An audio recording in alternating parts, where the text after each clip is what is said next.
Hello teachers! The beginning of this video is just for you, so make sure to fast forward this part for your students. This portion of the video is meant to supply you with the necessary information to properly implement this lesson into your classroom. Firstly, you should have plenty of paper and pencils for your students to use for notes and drawing activities. Make sure to include plenty of coloring supplies with this. The second thing you'll need for this lesson is a projector to share this video with the class. When showing your classroom this video, make sure to pause when I say so that you have the chance to engage with your students with the material. This will include facilitating group discussions, calling on students, initiating classroom activities, and giving your students work time.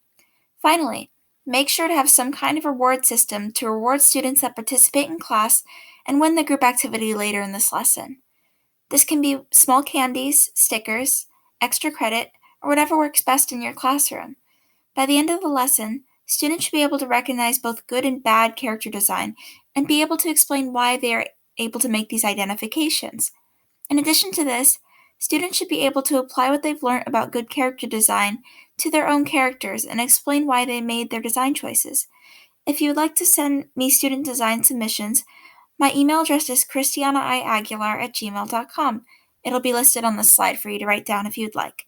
I would love to see what your kids come up with. Enjoy the lesson. Hello students, my name is Kristiana, but you can call me Miss Aguilar. Today we're going to be learning about something super cool that we often take for granted in our day-to-day lives. Character design can be found all around us in the shows we watch, the comics we read, and in the games we play. Let's jump right into it. Now I'm curious, what are your guys' favorite characters? Pause here to discuss. The video will resume in a few moments.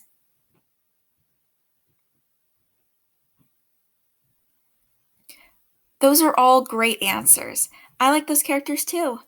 I don't think I can choose just one favorite character myself. I know so many good characters. One of my personal favorite characters is Homer Simpson. I love how funny he is, and we have a major sweet tooth in common. Not only do I love his character, but I love his design as well. Notice how simple his character is. He only has a few colors and isn't very detailed, but his simplicity adds to his charm. I know for me, when I see the colors yellow, white, and blue together, I immediately think of Homer Simpson. Homer Simpson is a great example of a well-done character, but there are plenty of characters out there that are well done, even though they aren't Homer Simpson. Some of the characters shown here are more detailed than Homer and have a few more colors, but this works for their designs because these things are used in moderation. Pearl, the character shown on the left, has a few different colors going on in her outfit, but these colors go well with each other because of how similar they are. It's cohesive. Scooby and Shaggy, shown on the right, are a little more detailed than Homer, but not by much. The detail used in their designs isn't pointless, it adds to their characters. For example, Shaggy's clothes are baggy. Hey, that rhymed! His hair is also shown to be scruffy. These details support the idea that Shaggy's character is, well, shaggy and a little disheveled. So, we've talked about quite a few characters now with good designs, but all of these characters are so different from one another. What could they have in common? Well, for starters, most of the designs we've looked at have been simple but effective. In some of these designs, the artist hasn't shied away from using some detail, but this detail is purposeful. Detail for the sake of detail isn't a good thing when designing your character because it can be distracting. Take, for example, Bart Simpson here. Wouldn't it be distracting if he was wearing a bright pink fuzzy clown wig? While Bart Simpson is a funny guy, this is already shown in his expression and his personality, so including a detail like a clown wig isn't necessary and would distract from his cool appearance. Another similarity between the character designs we've seen today has been purpose. Bart Simpson has spiky hair because he's too cool for school. Pearl from the previous slide has a thin frame because she must be limber and graceful when she fights. Pikachu's tail is shaped like a lightning bolt because he can create and control electricity. It wouldn't serve much of a purpose if Pikachu had fins because he's an electric-type Pokemon. He doesn't live underwater.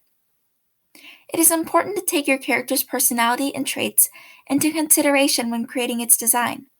Color is also important to think about when drawing your character. Like we previously talked about, using fewer colors can benefit your design. Because Homer Simpson is made up of three main colors, it's easier for people to recognize him from the combination of his colors alone, which makes his character more memorable. Another character that uses color well is Sonic the Hedgehog. When asked to describe him, you would probably say something along the lines of, "He's a blue hedgehog that can run really fast." Because Sonic is mainly blue, this makes him easier to recognize and remember. Something else that needs to be considered when drawing your character is the shape of your character and its silhouette. This is a little trickier than some of our other concepts. Raise your hand if you've ever seen Pokemon. Now, if you've seen Pokemon, you know that once an episode, the show will ask the audience, "Who is that Pokemon?" And they'll show a silhouette of a random Pokemon. The viewer is challenged to recognize and guess who the Pokemon is based solely on their silhouette. Although this is a little silly and just for fun, being able to recognize a character based off of their silhouette can be helpful in making your character more recognizable and pleasing to the eye. We will see an example of this later on in the lesson. Finally, one of the most important things to consider when designing your character is their personality. Rarity from My Little Pony has perfectly curled hair and eyeshadow because she is stylish and proper. SpongeBob has buck teeth with a gap because he is childlike and immature. Mr. Krabs has big claw hands because, well, he's a crab, but he's also grubby and a penny pincher, and his hands emphasize this.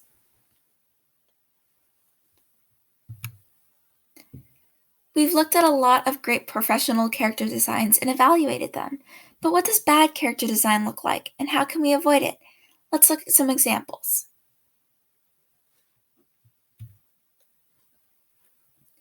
Here are two characters I drew for this exercise. What do you notice about these two characters? Be honest. Don't worry, my feelings won't be hurt. Pause here for a couple of minutes to discuss with each other what you see here and share out with the class. The video will resume in just a moment.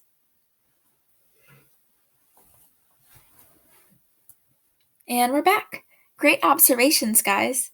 Taking into consideration what we just discussed, I would say the character on the right definitely looks better. First of all, the character on the left has way too many colors and unnecessary detail. There's no need for him to have a blue sweater with lime green accents and bright purple suspenders. This doesn't add anything to his character, and all the lines in his clothing and his fur are distracting. From what can be seen here, it's hard to discern the character or personality of the design on the left as the artist, I wonder who that could be, has placed too much focus on random details and bright colors while sacrificing the purpose of the design to enhance the character itself. Instead of communicating the character's personality to us, the design on the left actually makes it harder for us to figure out who the character is. The design on the right, however, uses simpler colors and less detail. The extra details added in the character's sweater are less cluttered and do not distract from the overall design. Just looking at the character on the right, I can tell that he is intelligent, clean-cut, and optimistic.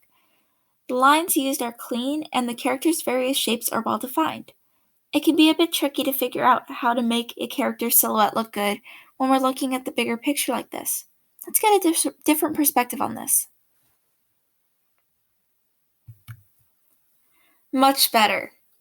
The two silhouettes shown are of the characters from the previous slide. While the line art made it easier to figure out where everything was on our characters before, we can't see that now. Pause here for a few moments for a class discussion about the difference between these two silhouettes. The video will resume in a few moments.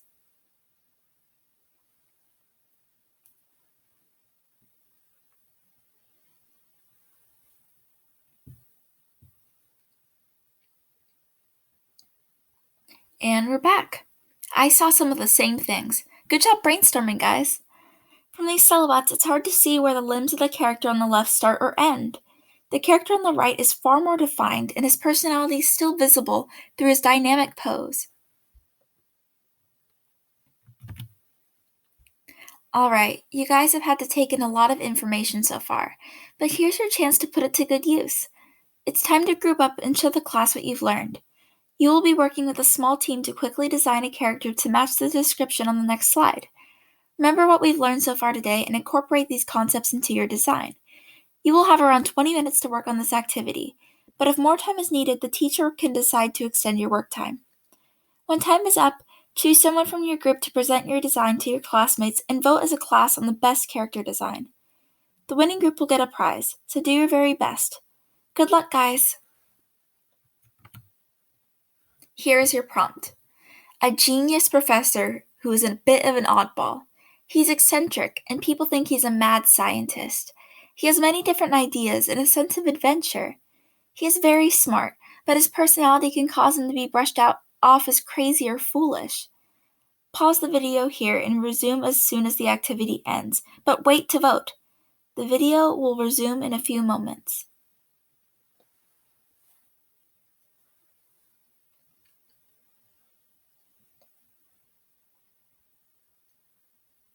And we're back. Hey team, how did we do?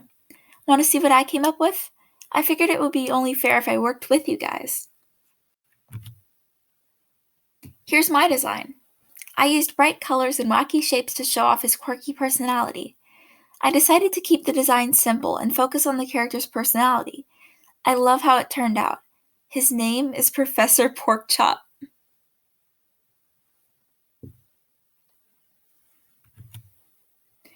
Excluding my design, of course, it's time to vote on the best character design in the class. Pause here to take a vote as a class and reward the winning team. The video will resume in a few moments. And we're back. Congratulations to the winning team. You guys came up with an amazing design and you should be very proud of yourselves. This stuff isn't easy. Make sure to give yourselves a pat on the back. To everyone else, your designs were incredible too, and you should be just as proud. Now, raise your hand if working with a group to design a character wasn't for you, and you'd rather make your own character. Same here. Working with others can be fun, but it can also be really fun to make something on your own. Lucky for you, you get to.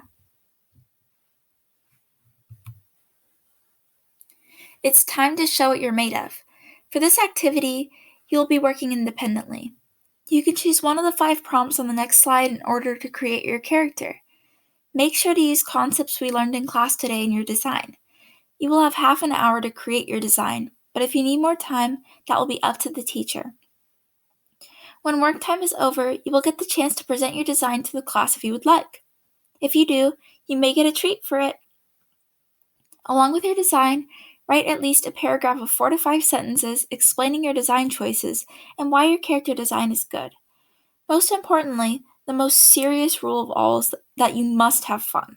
I mean it. No frowning. This is your chance to show off your new skills and be creative.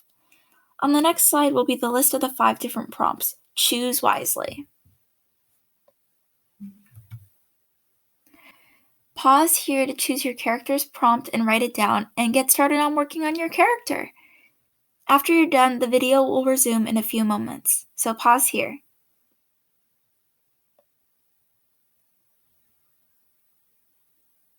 Alright, we're back. You should have your character designs done by now.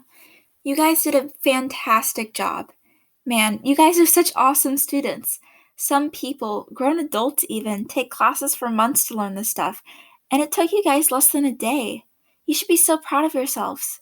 Thank you so much for sharing this time with me. Have fun with your new characters and never stop creating. Bye, guys!